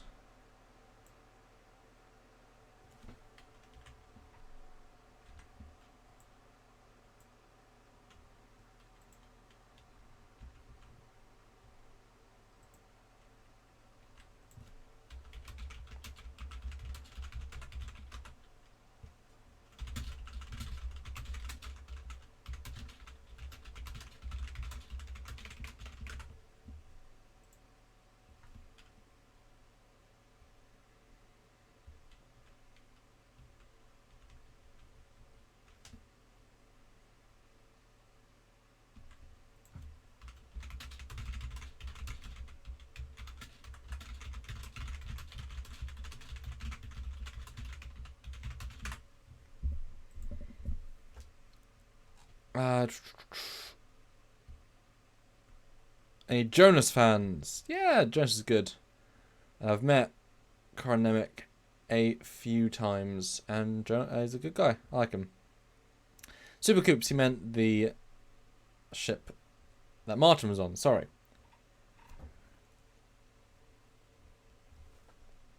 They would destroy the prototype. Robert Hayes. That is a great comment. He's saying, if the Asgard knew Jack O'Neill, really, they would have, rather than naming this ship the O'Neill class, they would have named it the Enterprise, because he tried to name the Prometheus the Enterprise. And it was great. And not a bad 3D model, but the shapes are a bit off, mostly on the bridge area. Well, the forward hull. Let's find an actual cannon shot of it. Doobie-doo. We did sit in dry dock earlier, but where is it? In the context of the show. Oh, it is in the Supergate battle. I suppose I can use that shot. Wow, yeah, great. Real impressive. Right on the side there. It's in order, but doesn't necessarily help. Well, that's unhelpful. And it's little resolution. But there you go. There's it in real life.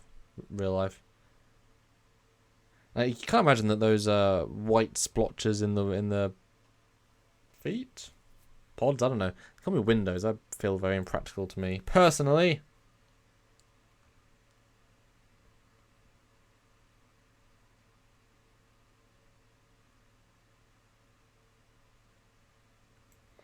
Christopher Mulroney. All this talk of Stargate, I want to watch the all three shows again. Please do. I'll get you busy for a couple of weeks. Fleet Paul Swift back. Hey, man. Hey, Sam. Hey. Loving the renders as usual. Thank you. I do try. But for that, I will... Will this play video? Probably. I will chuck... No, it won't. Okay. Or will it? It will. Okay, great. Here is another one of my custom animations I made for our X303 Prometheus episode, and it's fun because it's both real models at both real scale. Oh, how do I play it? No, that's probably not going to make sense, but you can add a video, can't you? Oh, I use display capture. That's how I'll do it. Okay, hold on. Hold your horses. Hold on. Hold on. I'll do that. Load the same thing up again, but that's okay.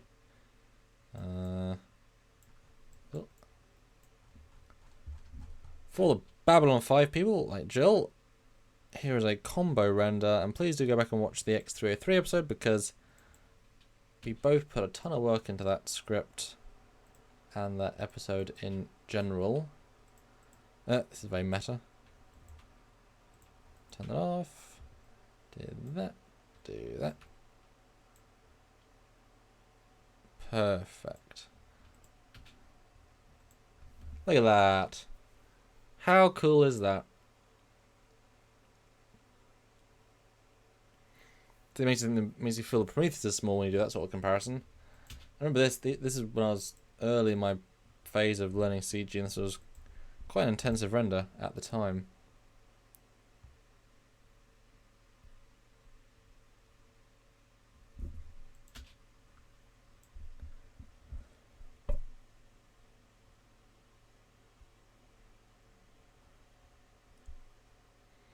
And yeah, the Omega Destroyer is a real big ship.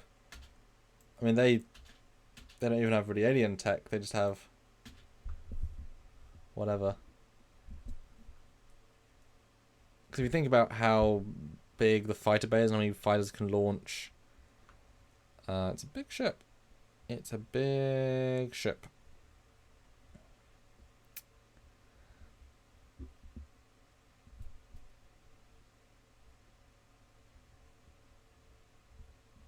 Yes, Deborah77. I remember an episode in Aurora and Wraith Ships destroyed each other while conducting an experiment in both Milky Way and Pegasus Galaxy. Well, technically, SGC destroyed them by turning on the Supergate and therefore killing both ships with the of each. Mario, did you see Doug Drexler's joining the Orville? Yes, I knew a bit earlier than other people as well, just a smidge. And here's another one for all you lovers out there like me. You know, it's nice to see my hard work redone. Oh, that's funny. I may have launched fighters. Not the best lighting. Doesn't even make sense where the lighting's coming from, but you know, it shows how in perspective it's so much sleeker and so much more efficient. God, it's cringy to see your own work. It's just out of date. Okay, this will be the last one I share. Look at that. This was fun because I just got the Battlestar Galactica, so it was fun. And again, you can see, big. This one took a while to do. This one took longer than it. Yeah, that's my PC was not strong back then.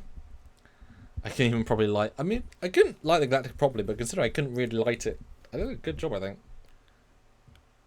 Yeah, it took a long time for me to actually fly over the Battlestar Galactica.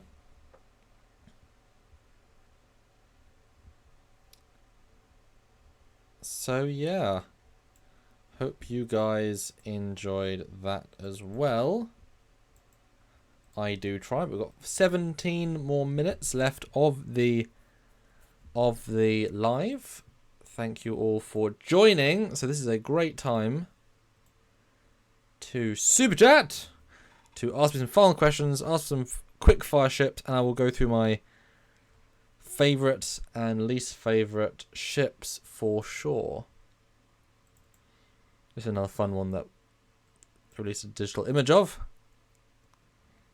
The Aurora Mothership. Or as they called it on the production, the toilet bowl. Definitely a cool texturing.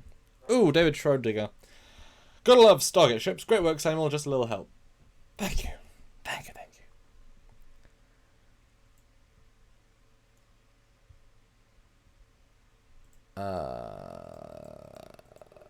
Linked where?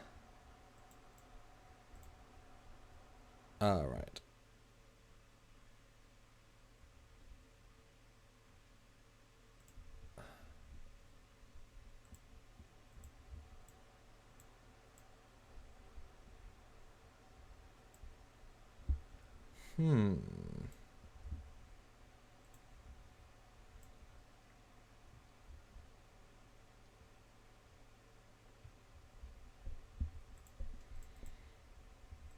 It's funny being talked at by people. It's never goes straight. Fleetport Swiftback, $2.99. How long did it take you to get proficient at this? Well, I've been doing CGI for a while now, since a long time ago now. My first CG was in, so I was backing it up as part of my temporal anomaly drive. Blade Runner, really digging these renders, especially love Babylon 5 and Battlestar Galactica. You're a CGI legend, bruv. Oh, thanks, mate. You're English.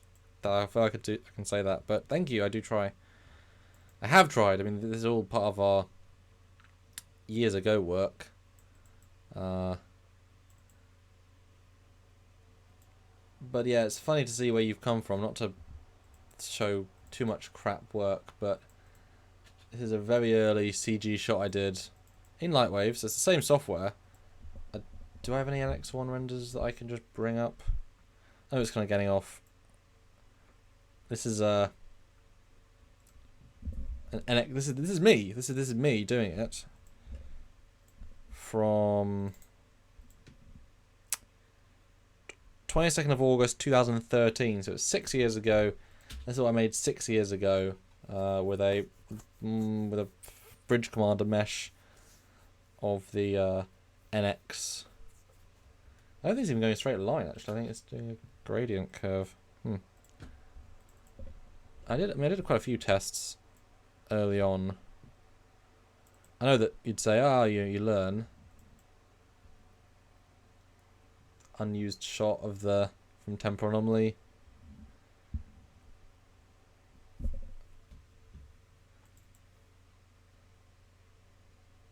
I mean, these are obviously previs as well.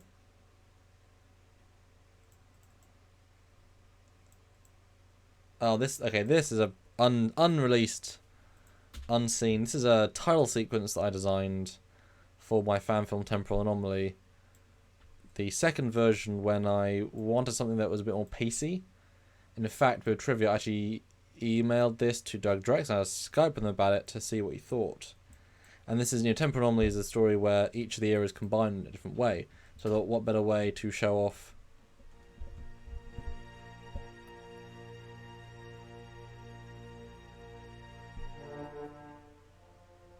I kind of wanted to put everything I can into one thing, and this is still previs because of the graininess. But yeah, this is sort of middle my work in a sense. This is me learning. When was this made? 2015, so it was 2 years later, though early 2015. And boy, I was trying to be elaborate with how much I could do and get all the ships to work together. And yet we go out and we follow it. Again, this is really tangenty, but for Temporal Anomaly, I wanted the tile sequence to be a single shot, because you've never seen a single shot that long. I believe it was like 3,000 frames, so it was a little bit massive, to say the least. And what I'll do is I'll just show some VFX continuity. Yes, the tidal quality. See, look, the moon's not even lit from the same direction. I mean, none of it is, to be fair. But again, this was 4 years ago, so it's quite a while. Before Trekyards. Nope, during Trekyards. No, I said it's Doug. Of course it was. There's actually 2 Enterprise E's in this scene because they do different things, and then it warps out.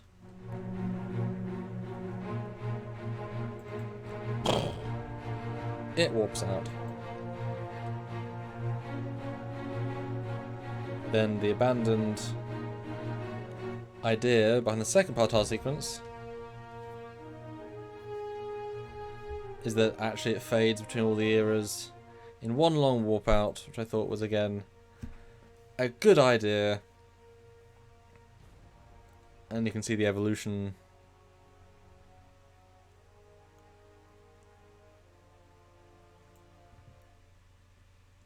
But I'll also show the final version tile sequence, because you know what? I have the 2019 version too. Mwahahaha. And there's even more music that I didn't even use, which is funny. Where would the tile sequence be? And where would the final version be? I haven't looked Temporal Anomaly for a while.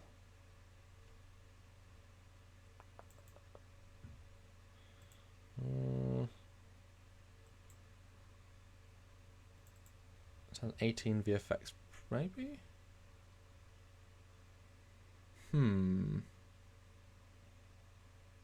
Oh, there we go.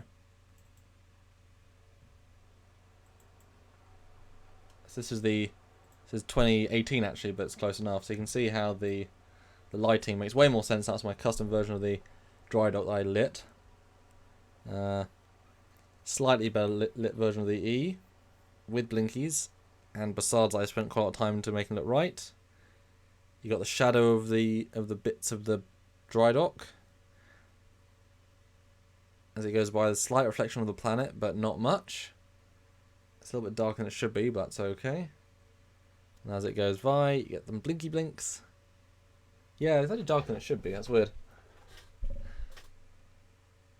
So it unreleased the other one, but you see how it's an evolution of the same idea, going from the one long shot to the same sort of idea, but this time it's telling the story that the star's gone for a long time, that it's in dry dock. I just thought we haven't really seen that before, looking snazzy like that.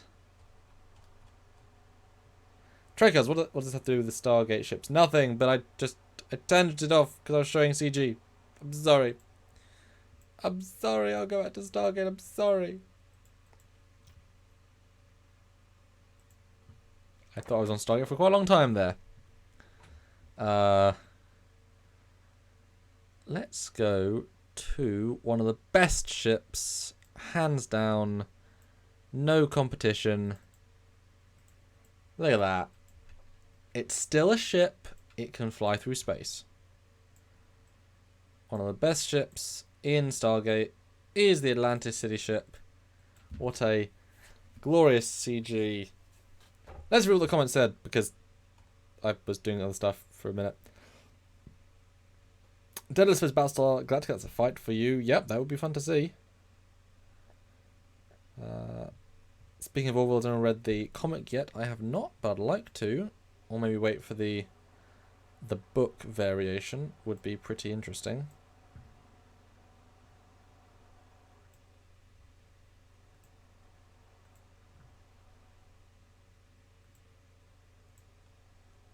Really, yep, we're the one. Was the Aurora ship powered by a Stargate? No, it was not. Never a big fan of the Aurora ships, powerful but ugly. I think it's got a message to say. I think the Aurora ships were powered by the Aurora themselves through their pale followers with large staffs. They're to be able to turn the ships on before launch. There is some truth to that for sure.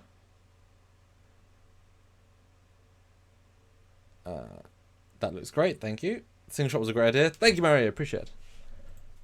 Wow, that Tim Theo, wow, that's actually really good. Though should have used that shot. I mean, maybe I could remaster it. Although I know the scale's broken for all of them, and it's quite a hefty thing to remaster. But maybe one day I'll rebuild it just for lols, because I have all this free time. Prometheus. Great shot of the E. Thank you. Well, it was awesome. Thank you. We've finished, so now on to other stuff. Really impressed with CGI Commander. Thank you. Dreamer out there. Trekyards Sam, what do you think when the first of the Aurora ships come through the Supergate and start wrecking ships? Dude, that battle is really, really good. The music is absolutely superb. The menace, the depths, the deep, it's hallowing. And if you get Stargate, you know what I mean? I hope you'll get that reference. Yeah, it's a good battle. The scale's broken for that as well. The mothership is completely... I mean, I'll actually open up the file. It's just... It's completely... sometimes, to my chagrin, they have to screw with the scale. And I will admit freely of my own free will, which is the same thing, that I did change a scale of a battle once for a fan film because the scales don't actually work with this. You can't make it look good. So this is an example of the scale of the battle. But in this shot, now obviously perspective is important, sure. But in this shot, it looks like the motherships are smaller than the Daedaluses, but they're way bigger.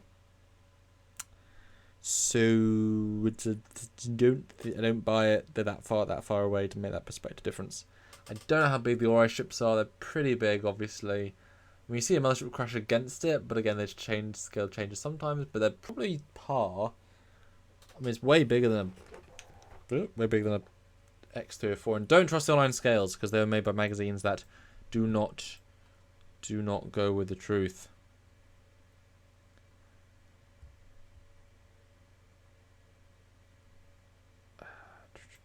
It's the city ship. Yes, it is.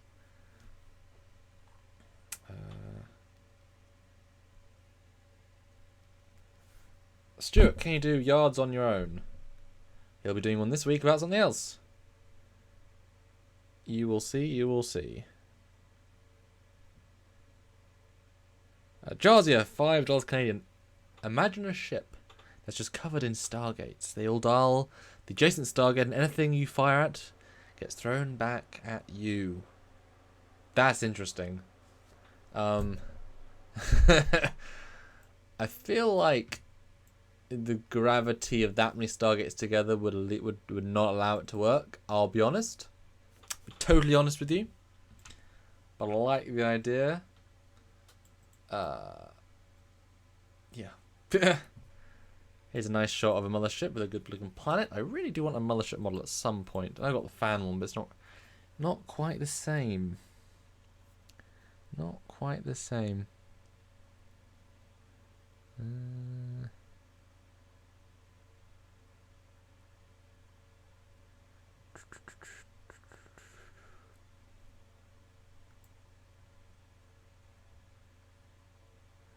So 3 more minutes. Who wants to be the final super chatter of the thing? And I'll give my, I guess, top favourite, my favourite ships in Stargate.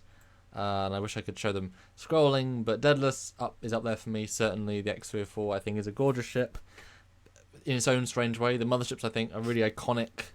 I think they're really, really, really iconic. I like Destiny, but I wouldn't say it's necessarily my favourites, but it's certainly a good design. Atlantis I think is just gorgeous. I think Atlantis is they really came across something special when they designed that one. I have a soft spot for Apophis' mothership. I'll say that. Prometheus, while I think you can argue it's ugly, I think it is really important and interesting. One ship I'm not the biggest fan of, and given how positive I am, I guess that says something. And it's not that I don't like it, it's that I'm not as much a fan of it, if that makes sense. And it's this one. It's the Replicator warship. There we go, designation, but it's just fifth's ship. I don't know, it doesn't quite connect for me. I get it, but I don't like it that much.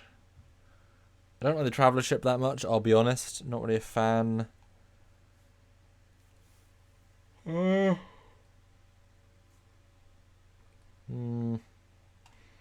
don't really like the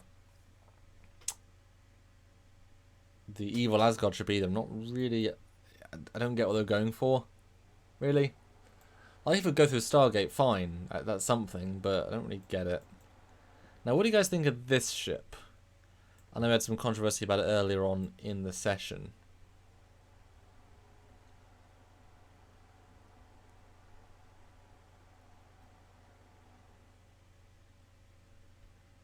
Fleet Paul Swiftback, does the original movie ships hold up over time? Yes, I would say so.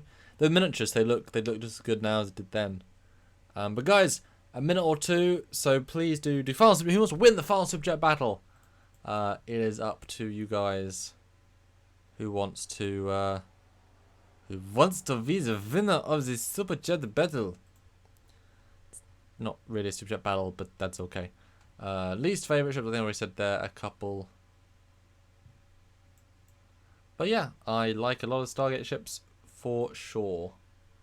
I don't mind this Osiris ship. It was a weird choice. It's like, why invent it and then use it once? It feels a bit odd to me. And then for one shot, I mean, why not have it be I guess the cargo should be boring, but you know, I mean, they took time to design it and add these things to it. It just seems odd to me that they would. And the function of having the spire come out, it's like, what? Why would you? I don't get it. I don't get it. Hi from Seattle. Hello from Seattle. Well, hello to Seattle. Howdy, howdy. Howdy and howdy. David Schroding, it's not Hathal's ship, it's Osiris's ship. Dan23. Yes, you're correct. The time when they come out of the Supergate is not the first time we see the Warrior ships fully. We see them being built in the episode before that, but you don't necessarily get a full sense of what. I mean, you see what they look like in terms of after it. You know what they look like. That's fine, but you don't necessarily get a real sense of how they feel, look in 3D. But yes, we see them. They're teased the episode before. You know, I'm going to end on a plug. That you can go watch our full Prometheus episode right now on Trekyards, aka Fleetyards. Awesome sauce, awesome sauce. And last super chat to let me go out and do something else for the last little bit of my day. Or am I going to sleep? I don't know. What was I doing beforehand? I was doing images for this, I guess. What was I doing apart from that? I don't remember actually. I was building Romulan war shots. So I was going to build a shot with a fleet attacking a thing. That was what I was going to do. Fleet Paul Swiftback, saving the day. Have a good night. Cheers, Sam. Christopher Rowland says, what's your problem with the Traveller's ship, Sam? Well, since you asked, I'll have to answer. Because I'm like that. And so I might also super chat again, because we need the funds to support the channel. So, you know, I'll stay. For the funds. Traveler ship. I mean, it's so unmemorable. Not every ship has to be a slam dunk, but it's not interesting. I understand exactly the vibe they're going for, and I think it fits a vibe well. The sort of rundown, basic, old, you know, they're like caravans for the people, yet still pretty advanced. But it's just dull. It's just dull. There's nothing particular that gives it any character, really. There's no colour palette of particular interest. It's just not particularly interesting. At least with the Osiris ship, it's that Spike gives it a lot of character. You know, gives it a lot of character. Any good last shot to end on? For some reason I've got a Delta Flyer picture here, which is not right. Actually, we'll end on this one, which is a beautiful shot from Lost City. No, Siege Part 3, where the Daedalus is first revealed, and it comes in guns blazing and kicks many butts. And down to A3, yes, Arctruth has a ancient ship at the start, or I guess that would be a, what are they called in that galaxy? Can't remember.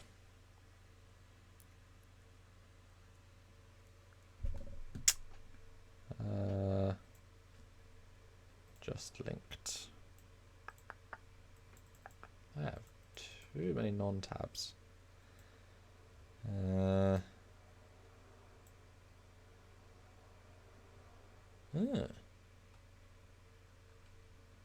That's a good video. Yeah.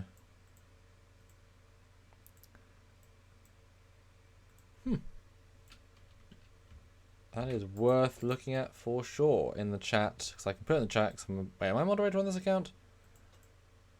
Don't know if I am.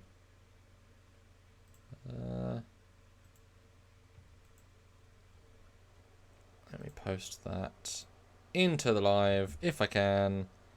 Joseph Malazio just posted that. It is a cool video of the X302's canopy. Very cool. Alrighty. Well, I will say goodnight then. But thank you everyone for tuning in, turning up, and supporting. Much appreciated. We have a live tomorrow night talking about TNG, whichever episode we're on for that. And then Stuart will do a live, if not two, during the week. I'm away. Part of doing a Stargate themed one is actually I'm working at a Stargate convention at the weekend, doing green screen for people. We're meeting many of the guests, including Baal and Apophis and others, which will be fun as always. So I'm excited to go work that and make some people's dreams come true, and get some rent. That's always important, and spend quite a while when I get back editing the green screen. And we hit 123 likes. And over 135 people watching, which is awesome. Thanks so much, everyone, as always, and we'll see you tomorrow for a dual Trekyards.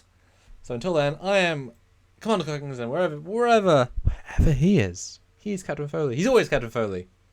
Good night, guys.